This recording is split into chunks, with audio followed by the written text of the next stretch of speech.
আমরা যারা ফ্রিল্যান্সিং করতেছি আমার মনে হয় এখনই বেস্ট সময় ফাইবারকে বয়কট করা। আসলে দেখেন, ফাইবার এমন কোনো কিছু হয়ে যায়নি যেটা বয়কট করলে আপনার বা আমার অনেক সমস্যা হবে। ফাইবার হচ্ছে জাস্ট একটা সিম্পল মার্কেট প্লেস যেটা অনেক পপুলার হয়ে গিয়েছে, এবং এই মার্কেট প্লেসটা ইন্টারন্যাশনাল এবং খুবই ব্রড একটা মার্কেট প্লেস। সব ধরনের ক্লায়েন্ট বা সেলার সবাই এক নামে ফাইবারকে চিনে, যেটা খুবই ইজি হয়ে গেছে একটা একটা সেলার অথবা একটা বায়ারের কানেকশন ক্রিয়েট করার জন্য। ফাইবার ছাড়াও কিন্তু মার্কেট প্লেসের বাইরে অনেক অনেক অনেক স্ট্র্যাটেজি, অনেক অনেক প্ল্যাটফর্ম আছে যেখান থেকে আমরা ক্লায়েন্ট নিতে পারবো।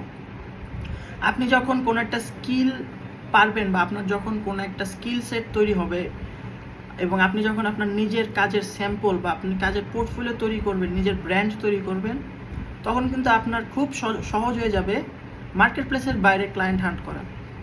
কারণ মার্কেট প্লেসের বাইরে যখন আপনি কোনো ক্লায়েন্ট হান্ট করতে যাবেন, তখন সেই ক্লায়েন্টদেরকে ট্রাস্ট বিল্ড করার জন্য, ক্রেডিবিলিটি বিল্ড করার জন্য কিন্তু আপনার সেই কাজগুলো দেখানো লাগবে, আপনার সেই সোশ্যাল প্রেজেন্সগুলো দেখানো লাগবে, আপনার সেই ব্র্যান্ড শো করা লাগবে। তাহলে কিন্তু বাইরের একটা ক্লায়েন্ট আপনাকে বিশ্বাস করবে, কাজ দিবে। এটা খুবই ইজি। আর এই মাঝখানের গ্যাপটাই ফিল আপ করা হচ্ছে ফাইবার, এবং এই গ্যাপটা ফিল আপ করে ফাইবার 20% আমাদের থেকে নিয়ে যায়। আপনি $1000 ইনকাম করলে $200 ফাইবার নিয়ে যাবে। এটা হিউজ পরিমাণের একটা অ্যামাউন্ট। তো আমার মনে হয় ফাইবার বয়কট করা উচিত। অ্যাজ এ মুসলিম হিসাবে আমাদের ফাইবার বয়কট করতে হবে। তো ফাইবার ছাড়া অল্টারনেটিভ কী? আপনি লিঙ্কডিনে ক্লায়েন্ট হান্ট করেন, আপনি লিঙ্কডিনে আপনার প্রোফাইল বিল্ড আপ করেন, আপনি আপওয়ার্কে কাজ করেন। আপওয়ার্ক হচ্ছে একটা বেস্ট প্ল্যাটফর্ম যেখানে একদম লেজিট অনেক ভালো ভালো জায়ান্ট লিড ম্যাগনেট, অনেক বড় বড় জায়ান্ট ক্লায়েন্ট আপওয়ার্কে থাকে। সেখানে আপনি আপনার প্রোফাইল তৈরি করেন। আমরা ফ্রিল্যান্সিং মানে ফাইবার কেন বুঝি, আর ফাইবার ওয়ার্ডটা আসলো কীভাবে? ফাইবার আসছে হচ্ছে শুরুতে ফাইবারে $5 কাজ হতো শুধু, এই জন্য এটা হচ্ছে ফাইবার। এবং এই ফাইবার আজকে এত বড় এবং পুরো ওয়ার্ল্ড ওয়াইড ফাইবার পরিচিত।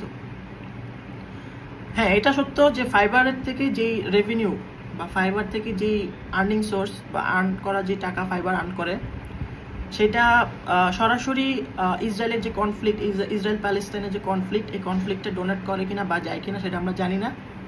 এখানে কিছু কন্ট্রোভার্সি আছে, এখানে কিছু ক্রাইটেরিয়া আছে।